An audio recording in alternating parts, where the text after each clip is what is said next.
বিশ্বাস করেন, যেদিন আমি মারা যাব, চোখটা চিরতরে বন্ধ হবে, সেই দিনও এই পৃথিবীতে ব্যস্ততা ঠিকই থাকবে। এমনকি আপনার আমার ঘরে যেখানে আপনার আমার লাশটা রাখা হবে, সেখানেও মানুষ আপন ব্যস্ততায় থাকবে।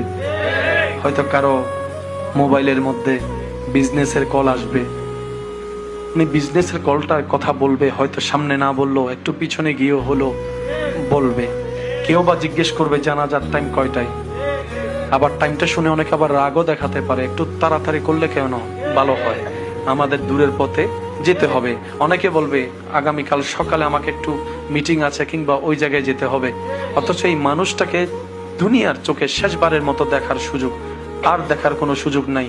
আল্লাহ চাহে তো হয়তো হাসরের ময়দানে দেখা হলেও হতে পারে, এছাড়া দুনিয়াতে আর দেখার কোনো সুযোগ। মানুষটা মারা গেলে দেখবেন মানুষের ব্যস্ততাও খুব বেড়ে যায়, সবকিছুতে তাড়াহুড়া করে। কেমন জানি এটাই প্রমাণ হয় এই মানুষটাকে